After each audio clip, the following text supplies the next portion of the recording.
जय स्वामीनारायण विद्यार्थी मित्रों, आज आप गया लेक्चर में भणी गया था विद्युत डायपोलનું क्षेत्र। आज एनु भौतिक जो महत्व है ये समझावतो टॉपिक है अध्रुवीय अणु और ध्रुवीय अणु।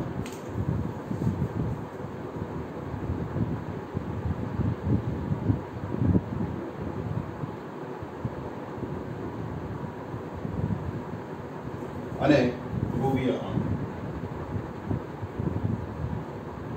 तो आ बने में डिफरन्स अध्रुवीय अणु और ध्रुवीय अणु नो तफावत। अध्रुवीय अणु एटले जे अणु में धन विद्युतभारनु केंद्र और ऋण विद्युतभारनु केंद्र एक ज स्थान पर आवेलू होय तो एवा अणु ने कहेवाय अध्रुवीय अणु। धारो के आ कोई अणु छे, आमां धन विद्युतभारनु और ऋण विद्युतभारनु केंद्र जो एक ज जग्याए आवेलू होय तो आवा अणु ने कहेवाय अध्रुवीय अणु। ध्रुवीय अणु के जेमां धन और ऋण विद्युतभार एमां धन और ऋण आ बंनेना जे केंद्रो छे ए अलग अलग तो आवा अणु ने कहेवाय ध्रुवीय अणु। अध्रुवीय अणु एमां धन और ऋण विद्युतभारनु केंद्र एक ज जग्याए होय એટલે આનું કાયમી ડાયપોલ મોમેન્ટ એ હંમેશા શૂન્ય હોય। અધ્રુવીય અણુમાં ધન અને ઋણ છૂટા છૂટા હોય એટલે એનું કાયમી ડાયપોલ મોમેન્ટ અશૂન્ય હોય એટલે શૂન્ય હોતું નથી એટલે કે વિદ્યુત ડાયપોલ મોમેન્ટ અશૂન્ય હોય છે। તો આવી રીતે અધ્રુવીય અણુમાં કાયમી ડાયપોલ મોમેન્ટ શૂન્ય હોય, આમાં કાયમી ડાયપોલ મોમેન્ટ શૂન્ય હોતું નથી। હવે જો આને બાહ્ય ક્ષેત્ર લગાડવામાં આવે, જો આને બહારથી કોઈ ક્ષેત્ર લગાડવામાં આવે તો તમને મિત્રો ખબર છે કે વિદ્યુત ક્ષેત્રની વિરુદ્ધમાં આ ઇલેક્ટ્રોન ઉપર બળ લાગે એટલે ઋણ ડાબી બાજુ જશે અને આ ધન ઉપર ક્ષેત્રની દિશામાં બળ લાગે ધન જમણી બાજુ જશે એટલે કે ઋણ અને ધન એના કેન્દ્રો છૂટા પડશે એટલે કે આમાં ડાયપોલ પ્રેરિત થશે। અધ્રુવીય અણુ એમાં विद्युत डायपोल मोमेंट प्रेरित थशे એટલે કે હવે આનું ડાયપોલ મોમેન્ટ શૂન્ય રહેશે નહીં। તો આ જે ઘટના છે ધ્રુવો છૂટા પડવાની ઘટના એને ધ્રુવી ભવન કહેવામાં આવે છે। આને કહેવાય છે ધ્રુવી ભવન। એટલે અધ્રુવીય અણુને તમારે ધ્રુવીય બનાવવો હોય, અધ્રુવીય અણુને આવો ધ્રુવીય બનાવવો હોય તો બહારથી ક્ષેત્રની જરૂર પડે અને ક્ષેત્રના કારણે ધ્રુવી ભવન થવાથી આ અણુ બની જાય ધ્રુવીય અણુ। તો આવી રીતે વિદ્યાર્થી મિત્રો अध्रुवीय ने ध्रुवीय करवा बाहरी क्षेत्रनी जरूर पड़े। आने कोई बाह्य क्षेत्रनी जरूर नहीं, ऑलरेडी धन और ऋण छूटा ज छे એટલે આનું ડાયપોલ મોમેન્ટ ઓલવેઝ એ અશૂન્ય હોય છે। જો ઉદાહરણની વાત કરીએ અધ્રુવીય અણુના ઉદાહરણ કયા તો અધ્રુવીય અણુ એટલે CO2 NH2 carbon dioxide NH4 CH4 methane N2 O2 वगैरह तो आ बधा अध्रुवीय अणुओ छे। आ बधाना धन અને ઋણ વિદ્યુતભારના કેન્દ્રો એ કેવા હોય છે એક જ સ્થાન પર હોય છે અને જો આને બાહ્ય ક્ષેત્ર લગાડીએ તો આવી રીતેના ધન અને ઋણ આ બધાના શું થાય છૂટા પડે એટલે આને કહેવાય અધ્રુવીય અણુ। ધ્રુવીય અણુ એનું ઉદાહરણ પાણી H2O HCl હાઇડ્રોક્લોરિક એસિડ। તો આની અંદર H+ અને OH- એમ એવી રીતે અહીંયા આ બંનેના કેન્દ્રો કેવા હોય છે છૂટા। તો વિદ્યાર્થી મિત્રો કે H નો આ H છે એ ઓક્સિજનના એક અણુ જોડે H એ બે વાર બંધ બનાવવાનું મિત્રો આ રીતે H અને આ રીતે H તો H+ જોડે આ O- H+ બરાબર એવી રીતે આનો માઈનસ ટૂંકમાં આ રીતે આનું કેન્દ્ર આ બંનેનું જે ધન અને ઋણ વિદ્યુતભારનું કેન્દ્ર કેવું હોય છે અલગ અલગ હોય છે એટલે આને કહેવાય કે ધ્રુવીય અણુ। એવી રીતે HCl એ પણ ધ્રુવીય અણુ છે। તો વિદ્યાર્થી મિત્રો તમને ખ્યાલ આવી ગયો હશે અધ્રુવીય અણુ અને ધ્રુવીય અણુ એટલે શું। હવે આગળ વધીએ ઉદાહરણ 10 એની ચર્ચા આપણે કરીશું। ગઈકાલે આપણે જે વિદ્યુત ડાયપોલનું ક્ષેત્ર ભણ્યા એના પર આધારિત આ ઉદાહરણ 10 છે, એના દ્વારા એ ટોપિક તમે વધારે સારી રીતે સમજી શકશો। તો હવે આપણે ઉદાહરણ 10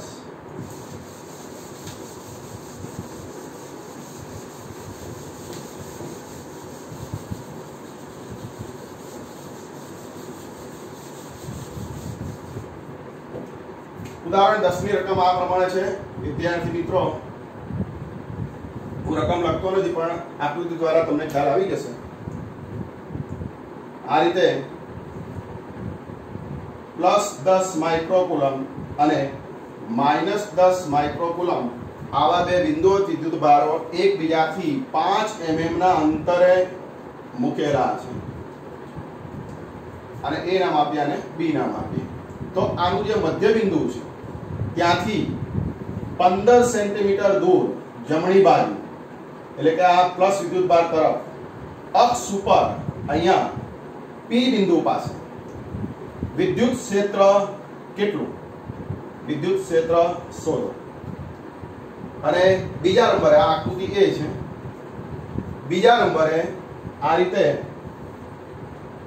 +10 અને -10 માઇક્રોકુલમ વિદ્યુત ભાર એકબીજાથી 5 mm ના અંતરે છે. તો આનું જે મધ્ય બિંદુ છે ત્યાંથી ઉપર એટલે કે વૃષુ રેખા પર 15 સેન્ટીમીટર ના અંતરે આવેલા બિંદુ એટલે કે પી બિંદુએ વિદ્યુત ક્ષેત્ર અહીંયા આ ડાયપોલના કારણે કેટલું? તો આવી રીતે અહીંયા અક્ષ ઉપર અને આ આકૃતિ બી માં દર્શાવ્યા પ્રમાણે આ વૃષુ રેખા પર પી બિંદુએ વિદ્યુત ક્ષેત્ર શોધો. અહીંયા વિદ્યુત ક્ષેત્ર વિદ્યાર્થી મિત્રો જમણી બાજુ હશે. અહીંયા વિદ્યુત ક્ષેત્ર આ ધનના કારણે ઉપર અપાકર્ષી, આ ઋણના કારણે અહીંયા આકર્ષી અને એ બેનું જે પરિણામી છે એ ડાબી બાજુ હશે. એટલે કે અહીંયા વિદ્યુત ક્ષેત્ર એ આપણે ડાબી બાજુ હશે. તો આ બંને વિદ્યુત ક્ષેત્ર એનું મૂલ્ય શોધવાનું છે. તો અક્ષ ઉપર વિદ્યુત ક્ષેત્ર અને વૃષુ રેખા. તો વિદ્યાર્થી મિત્રો આ વિદ્યુત ડાયપોલનો ટોપિક જે ભણી ગયા આપણે એમાં તમે બે સૂત્ર ભણ્યા, અક્ષ ઉપર તીવ્રતા અને વૃષુ રેખા પર તીવ્રતા. તો વારાફરતી બંને સૂત્ર વાપરીશું. પણ એ સૂત્રમાં પી આવતો વિદ્યુત ડાયપોલ મોમેન્ટ. તો સૌપ્રથમ આપણે આ બંને કિસ્સાઓમાં પી શોધવો પડશે, વિદ્યુત ડાયપોલ મોમેન્ટ. એનું સૂત્ર છે Q × 2.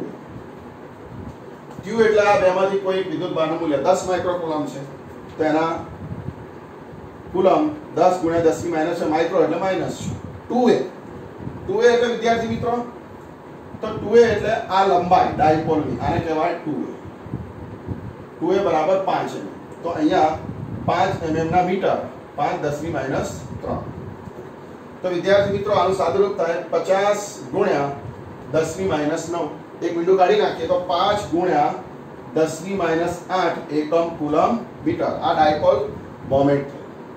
હવે અક્ષ ઉપર એ વિદ્યુત ક્ષેત્ર આપણે શોધવું છે. તો કયું સૂત્ર વાપરીશું? તો તમે જુઓ વિદ્યાર્થી મિત્રો અહીં 2a બરાબર 5 છે અને r અહીં કેન્દ્રથી p નું અંતર આને r કહેવાય, r 15 છે. આ r 15 સેમી આ 5 mm કરતા 60 ગણા મોટા કહેવાય. આ બેનો ભાગાકાર કરો તો આના કરતા 30 ગણું મોટું અને આની સાપેક્ષમાં 60 ગણું મોટું. એટલે r is very greater than a છે.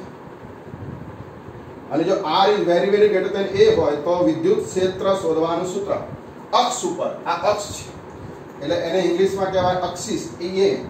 તો એનું સૂત્ર ગયા લેક્ચરમાં ભણી ગયા કે 2kp ભાગ્યા r ક્યુબ. આ સૂત્ર વાપર્યું. આ સૂત્રની અંદર કિંમત k 9 × 10⁹ અને p 5×10⁻8 અને ભાગ્યા અંતરનો ઘન. કેટલું અંતર છે? 15 સેમી. તેના મીટર 15×10⁻2 અને એનો ઘન. તો વિદ્યાર્થી મિત્રો આનું સાદુરૂપ 9 × 18 = 90 ભાગ્યા 15⁻3 એટલે કે 0.266 થશે અને ગુણ્યા 9 માંથી 8 જાય તો 10⁻1 એકમાં -6 ઉમેરી દઈએ 10⁻7 અને એવી રીતે જો આનું સાદુરૂપ આપીએ તો અહીંયા 9 × 18 = 90 અને આનો એક આમાં ઉમેરી દઈએ તો 900 ભાગ્યા 15⁻3 આ માફ થાય અને -6 ઉપર જાય 10⁻6. આટલું ન્યૂટન પ્રતિ કુલમ વિદ્યુત ક્ષેત્રનો એકમ. આટલું વિદ્યુત ક્ષેત્ર એ અક્ષ ઉપર પી બિંદુ પાસે હશે. આને દશાંશને જમણી બાજુ લઈ જઈએ તો 2.66 × 10⁵ આવો જવાબ આપણને મળશે. હવે આપણે શોધીએ વૃષુ રેખા પર વિદ્યુત ક્ષેત્ર E. તો આ વિદ્યુત ક્ષેત્ર એ અક્ષ ઉપર હતું. હવે આપણે વૃષુ રેખા પર શોધીએ અહીંયા આગળ. ચલો અહીંયા વિદ્યુત ક્ષેત્ર શોધવું હોય તો એનું સૂત્ર પણ ગયા લેક્ચરમાં ભણી ગયા. આ જ સૂત્ર 2kp/r³ ની જેમ kp/r³ બે નહીં આવે એટલે kp/r³ જો આમાં પણ બધી કિંમત મૂકવામાં આવે 10 ને 9 ની 10 5 10 ની -8 અને 15 સેમી એના મીટર 15 ગુણ્યા અહીંથી આમાં 15 છે એટલે 15 ગુણ્યા 10 ની -2 નો ઘન. તો આનું સાદુરૂપ આની જેમ જ આનું અડધું, આ 2 નથી એટલે આનું અડધું અહીંયા થશે એટલે કે આના અડધા થાય 133.133 ગુણ્યા 10 ની 6 ન્યૂટન પર કુલમ. તો આવી રીતે વિદ્યાર્થી મિત્રો આપણને આ અક્ષ ઉપર વિદ્યુત ક્ષેત્ર અને આ વૃષુવ રેખા પર વિદ્યુત ક્ષેત્ર આપણને મળશે. બંનેની દિશા કે કદાચ દિશા પૂછાય તો આની દિશા એ જમણી બાજુ છે એટલે કે -q થી +q તરફ એટલે કે ડાયપોલ મોમેન્ટની દિશામાં છે. જ્યારે અહીંયા વિદ્યુત ક્ષેત્ર એ +q થી -q તરફ એટલે કે ડાયપોલ મોમેન્ટ આમ હોય એની વિરુદ્ધ દિશામાં. એટલે આ ડાયપોલ મોમેન્ટની દિશામાં વિદ્યુત ક્ષેત્ર છે, આ ડાયપોલ મોમેન્ટની વિરુદ્ધ દિશામાં. તો આવી રીતે વિદ્યાર્થી મિત્રો આ એક્ઝામ્પલ આપણે ગણી શકીએ. તો આ એક્ઝામ્પલ યાદ રાખવા એટલે કે ગણવા તમારે આ બે સૂત્રો યાદ રાખવા જરૂરી છે. અક્ષ ઉપર વિદ્યુત ક્ષેત્ર અને વૃષુવ રેખા પર વિદ્યુત ક્ષેત્ર. તો આ બે જવાબ તમે મેળવી શકશો. તો વિદ્યાર્થી મિત્રો આશા રાખું છું કે તમે આ ટોપિક એટલે કે આ દાખલો તમે સમજી ગયા હશો. ચલો હવે આગળ વધીએ. નેક્સ્ટ ટોપિક છે ટોર્ક.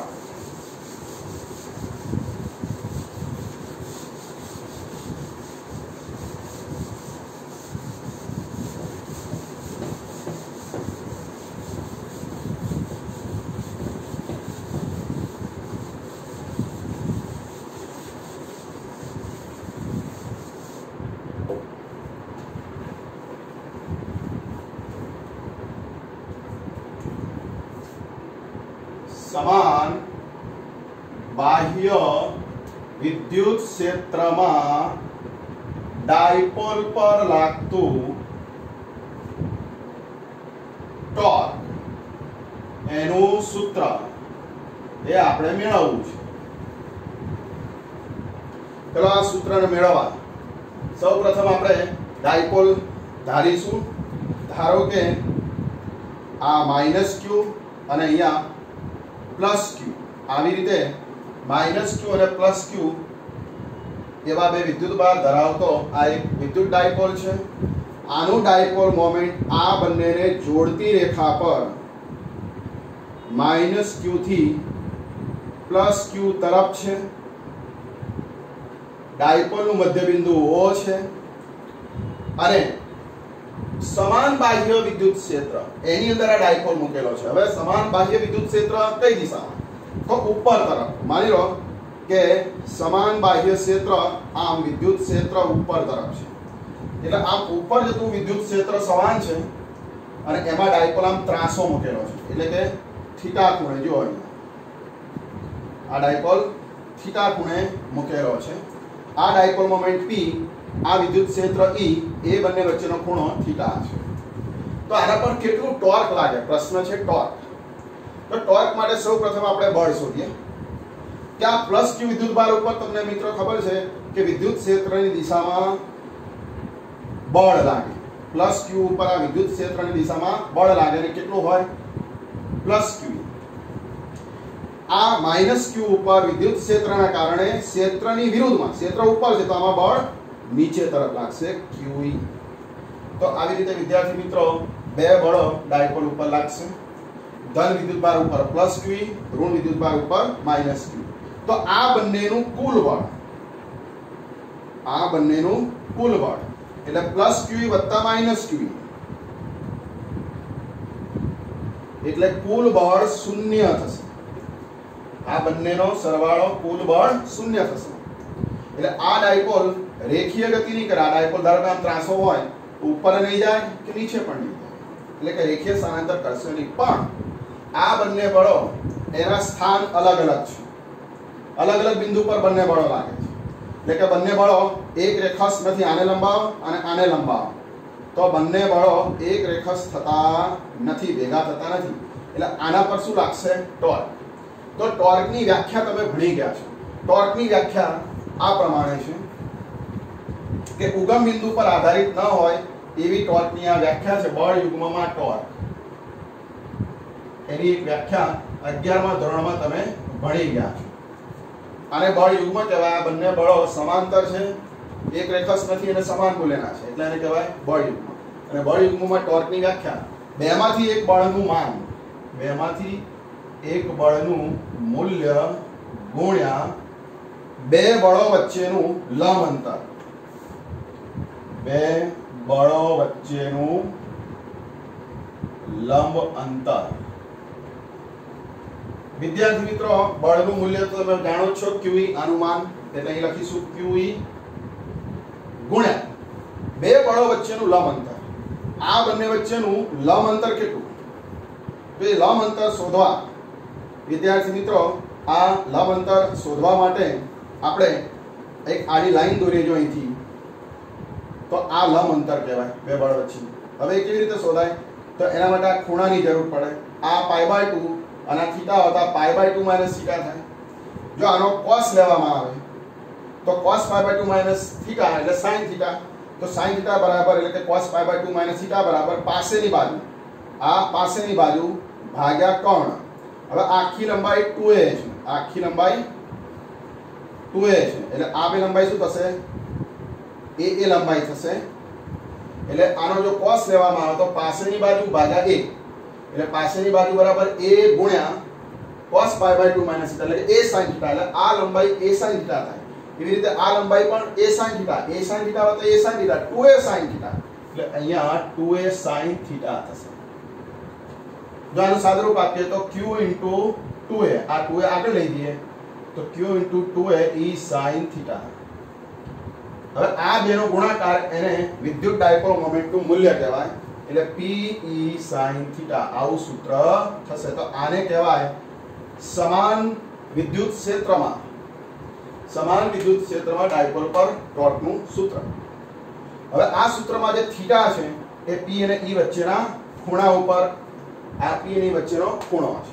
આ ખૂણાનું મૂલ્ય અલગ અલગ હોય તો આ ટોર્કનું મૂલ્ય અલગ અલગ હશે. જો થીટા 0 હોય એટલે કે આ ડાયપોલ ક્ષેત્રને સમાંતર હોય, આ રીતે મેં પેન મૂકી એ પ્રમાણે ડાયપોલ આમ ઊભો હોય તો થીટા 0 થાય, ટોર્ક 0 થાય. જો ડાયપોલ આમ આડો હોય ક્ષેત્રને લંબ તો થીટા 90 તો ટોર્ક થાય PE sin 91 એટલે ટોર્ક થાય મહત્તમ. તો આવી રીતે ટોર્કનું મૂલ્ય આપણે શોધી શકીએ. પણ ટોર્કની દિશા કઈ? તો અહીંયા ટોર્કની દિશા આ પૃષ્ઠને લંબ અંદરથી બહાર તરફ હોય છે. આ ટોર્કની દિશા પૃષ્ઠને લંબ, આ સમતલને લંબ, બહાર અંદરથી બહાર તરફ હોય છે. હવે વિદ્યાર્થી મિત્રો, P × E ની દિશા, P આમ છે, E આમ છે. હવે જમણા હાથનો સ્ક્રૂનો નિયમ કે P × E ની દિશા શોધવી હોય તો લંબ રૂપે સ્ક્રૂ મૂકવાનો P અને E થી બનતા સમતલને, એટલે સ્ક્રૂને P થી E તરફ ઘુમાવવાનો, P આમ અને E ઉપર, એટલે સ્ક્રૂને વિષમગળી ફેરવવાનો, સ્ક્રૂ બહાર આવશે. એટલે ટોર્કની દિશા એ અંદરથી બહાર તરફ. ક્યારે? P × E હોય ત્યારે. એટલે આપણે આ સૂત્રને લખીશું સદિશ P × સદિશ E, આવી રીતે લખીશું. E × P નહીં. જો તમે E × P લખો તો ટોર્કની દિશા અંદર તરફ થઈ જાય, જે આનાથી વિરુદ્ધ થાય એટલે ખોટું પડે. તો વિદ્યાર્થી મિત્રો, તમને ખ્યાલ આવી ગયો હશે કે આ બાહ્ય ક્ષેત્રની અંદર ડાયપોલ થીટા ખૂણે મૂકીએ એટલે કે P અને E વચ્ચેનો ખૂણો થીટા હોય તો ટોર્કનું સૂત્ર થાય સદિશ P × સદિશ E. અને આવી રીતે વંચાય સદિશ ટાઉ બરાબર સદિશ P × સદિશ E, અથવા એનું મૂલ્ય ટાઉ બરાબર PE sin થીટા. તો વિદ્યાર્થી મિત્રો, 2 માર્ક્સની અંદર આ પ્રશ્ન પૂછાય તો તમારે આ રીતે આ સૂત્રને સાબિત કરવાનું. બીજું કે આ ટોર્કના કારણે થશે શું? આ ટોર્ક આ ડાયપોલ પર લાગે તો આ ડાયપોલની સ્થિતિમાં શું ફેરફાર થશે? તો જો ડાયપોલ આમ ત્રાસો હશે તો આ ટોર્કને કારણે ડાયપોલ વિષમગળી દિશામાં ભ્રમણ કરશે, આમ ભ્રમણ કરશે. એટલે કે ડાયપોલ ક્ષેત્રને સમાંતર થવા પ્રયત્ન કરશે. એટલે આ ડાયપોલ એ ટોર્કના કારણે વિષમગળી દિશામાં ભ્રમણ કરશે. તમને મિત્રો ખ્યાલ આવી ગયો હશે. તો આવી રીતે સમાન વિદ્યુત ક્ષેત્રમાં ડાયપોલ પર ટોર્કને આપણે સમજી શકીએ. હવે થોડાક આગળ વધીએ. અહીંયા ક્ષેત્ર કેવું હતું વિદ્યાર્થી મિત્રો? સમાન. સમાન ક્ષેત્રમાં આ બંને બળો કેવા હોય? સમાન. પણ જો ક્ષેત્ર સમાન ના હોય, અસમાન એટલે કે વધતું જતું હોય, નીચેથી ઉપર તરફ વિદ્યુત ક્ષેત્ર વધતું જાય કાં તો ઉપરથી નીચે તરફ વિદ્યુત ક્ષેત્ર વધતું જાય, તો વધતું જતું વિદ્યુત ક્ષેત્ર હોય, બદલાતું જતું વિદ્યુત ક્ષેત્ર હોય તો એમાં આ બળ એ કેટલું લાગે, અને P અને E સમાંતર હોય અને પ્રતિસમાંતર હોય તો બળ કેટલું એ આપણે હવે સમજીએ. તો હવે આપણો નેક્સ્ટ ટોપિક છે બદલાતા જતા ક્ષેત્રમાં એટલે કે વધતા જતા ક્ષેત્રમાં ડાયપોલ ઉપર બળ.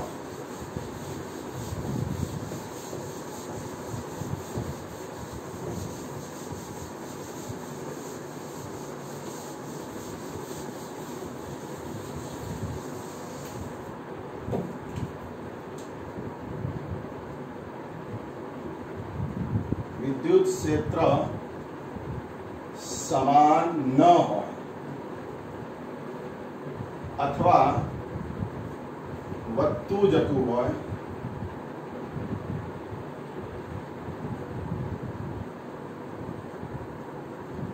ત્યારે બળ. તો વિદ્યાર્થી મિત્રો કે વિદ્યુત ક્ષેત્ર સમાન ન હોય, બદલાતું જતું હોય, વધતું જતું હોય અને એની અંદર જો P અને E વિદ્યુત ડાયપોલ મોમેન્ટ વિદ્યુત ક્ષેત્રને સમાંતર હોય અથવા પ્રતિસમાંતર હોય તો એવા સમયે ટોર્કનું મૂલ્ય તો શૂન્ય જ થવાનું છે, પણ આગળની થિયરી ભણે કે જે બળ શૂન્ય થતું હતું સમાન વિદ્યુત ક્ષેત્રમાં એ અહીંયા શૂન્ય થશે નહીં, એટલે કંઈક બળ લાગશે. તો એ આપણે સમજીએ. પ્રથમ કિસ્સો આપણે લઈએ. માની લો કે આ +q અને આ -q, આ વિદ્યુત ડાયપોલ છે. આનું ડાયપોલ મોમેન્ટ તમને વિદ્યાર્થી મિત્રો ખબર છે -q થી +q ની દિશામાં હોય. હવે બદલાતું જતું જે ક્ષેત્ર છે, વધતું જતું ક્ષેત્ર એ જમણી બાજુ છે. આમ વિદ્યુત ક્ષેત્રનું મૂલ્ય વધતું જાય છે, એટલે વધતું જતું ક્ષેત્ર એ P ની દિશામાં છે. તો આ ડાયપોલ ઉપર કુલ બળ કેટલું? તો આના પર કુલ બળ એટલે કે કુલ બળની દિશા, કુલ બળની દિશા. હવે વિદ્યાર્થી મિત્રો હમણાં આગળ ભણી ગયા કે ધન વિદ્યુતભાર ઉપર ક્ષેત્રની દિશામાં બળ લાગે, ઋણ વિદ્યુતભાર ઉપર આ ક્ષેત્રની વિરુદ્ધમાં બળ લાગે. પણ આ બળ મોટું હશે ને આ બળ નાનું હશે, કેમ એવું આપણે પ્રશ્ન થાય. તો એનું કારણ છે કે વિદ્યુત ક્ષેત્ર આમ જેમ વધતું જાય છે એટલે આની સાપેક્ષમાં અહીંયા બળ વધારે લાગે.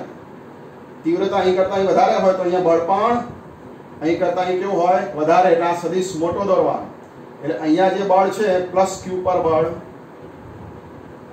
એ મોટું હશે અને -q પર આ જે બળ લાગે છે એ આની સાપેક્ષમાં નાનું હશે. હવે આ બેનો સરવાળો કરો, આ મોટું આ નાનું, આ બેનો સરવાળો, તો મોટામાંથી નાનું બાદ કરો તો આ તીરની લંબાઈમાંથી આ તીરની લંબાઈ બાદ કરો તો તીર જમણી બાજુ રહેશે અને આ લંબાઈ આટલી બાદ કરી નાખે તો આટલો ભાગ વધશે. એ અહીંયા મેં દોર્યો છે. એટલે આનો મતલબ શું થયો?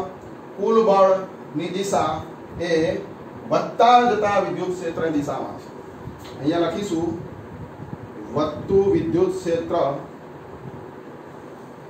ની દિશા એ જમણી બાજુ છે આ રહી.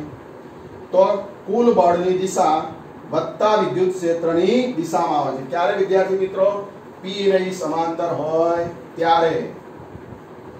P અને E એકબીજાને સમાંતર હોય ત્યારે કુલ બળની દિશા વધતા જતા વિદ્યુત ક્ષેત્રની દિશામાં હોય છે. આ પહેલો કિસ્સો. હવે બીજો કિસ્સો આનાથી ઉલટું.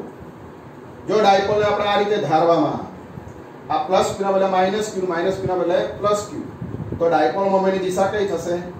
-q થી +q તરફ ડાબી બાજુ. વધતું જતું વિદ્યુત ક્ષેત્ર કઈ બાજુ છે? જમણી બાજુ. હવે જો બળની વાત કરીએ તો +q ઉપર કઈ બાજુ બળ લાગે? ક્ષેત્રની દિશામાં, એટલે કે આમ. પણ આ બળ નાનું હશે કેમ કે આના કરતા અહીંયા મૂલ્ય વધારે. આના પર ક્ષેત્રની વિરુદ્ધમાં બળ લાગે, આ મૂલ્ય મોટું હશે. કેમ? કારણ કે વિદ્યુત ક્ષેત્રનું મૂલ્ય અહીંયા કરતા અહીંયા વધારે છે, આ મોટું હશે. એટલે આ -q પર બળ અને આ +q પર બળ. હવે જો આ બંનેનું પરિણામી બળ શોધવામાં આવે એટલે કે કુલ બળ, તો અહીંયા કુલ બળની દિશા એ કઈ થશે? કુલ બળની દિશા તો આ બેનો સરવાળો કરીએ તો આ તીર મોટું છે, આ નાનું છે, એટલે આ બેનું પરિણામી ડાબી બાજુ અને આ લંબાઈથી બાદ કરીએ તો કુલ બળની દિશા એ ડાબી બાજુ હશે, એટલે કે વધતા વિદ્યુત ક્ષેત્રની દિશા એ જમણી બાજુ છે, તો વધતા વિદ્યુત ક્ષેત્રની વિરુદ્ધમાં કુલ બળ છે. એનો મતલબ શું થયો કે P અને E પ્રતિ સમાંતર, આ P ડાબી બાજુ છે, E જમણી બાજુ છે, આ બંને પ્રતિ સમાંતર, ત્યારે કુલ બળની દિશા વધતા વિદ્યુત ક્ષેત્રની વિરુદ્ધમાં. એનો મતલબ કે ઘટતા વિદ્યુત ક્ષેત્રની દિશામાં હશે. ઘટતા વિદ્યુત ક્ષેત્ર, આમ વધતું વિદ્યુત ક્ષેત્ર તો આમ ઘટતું વિદ્યુત ક્ષેત્ર કહેવાય. એટલે આ બળની દિશા, આ બેનો સરવાળો એ ઘટતા વિદ્યુત ક્ષેત્રની દિશામાં હશે. તો આ રીતે વિદ્યાર્થી મિત્રો તમે સમજી ગયા છો કે વિદ્યુત ક્ષેત્ર સમાન ના હોય, એટલે કે વધતું જતું હોય, તો એમાં P ને E સમાંતર હોય તો કુલ બળની દિશા એ વધતા વિદ્યુત ક્ષેત્રની દિશામાં હોય છે, અને P ને E પ્રતિ સમાંતર હોય, એટલે કે વિરુદ્ધ દિશામાં હોય. તો એવા સંજોગોમાં આ બંનેના કુલ બળની દિશા એ વધતા વિદ્યુત ક્ષેત્રની વિરુદ્ધ, એટલે કે ઘટતા ક્ષેત્રની દિશામાં. તો આવી રીતે અહીંયા કુલ બળ વધતા વિદ્યુત ક્ષેત્રની દિશામાં અને અહીંયા કુલ બળ ઘટતા ક્ષેત્રની દિશામાં હોય છે. તો આવી રીતે વિદ્યાર્થી મિત્રો આ ટોપિક આશા રાખું છું કે તમે સમજી ગયા હશો.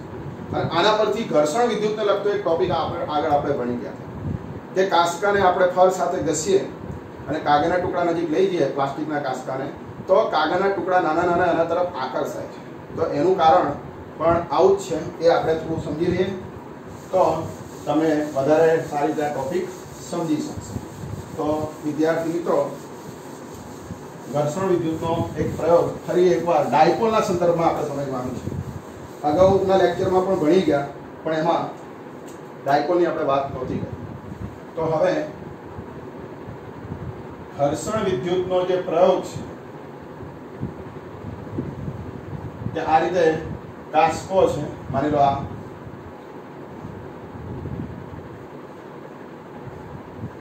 કાંસકો છે એવું આપણે ધારી લઈએ.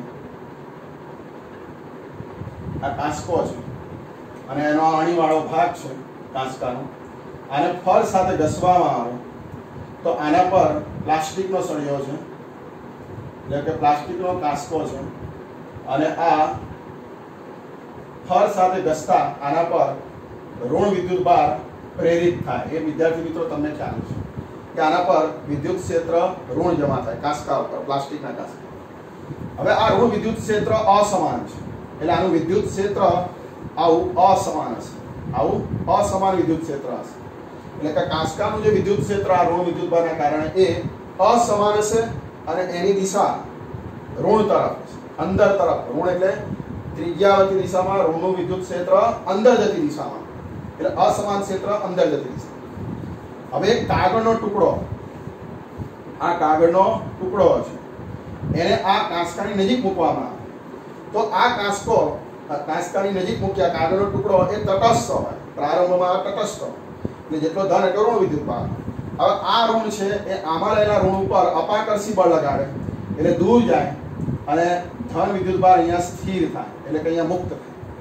એટલે આ ડાયપોલ, આ જે કાગળનો ટુકડો ડાયપોલ તરીકે વર્તે. ટૂંકમાં આમાં ડાયપોલ પ્રેરિત થાય, ધન અને ઋણ છૂટા પડે છે.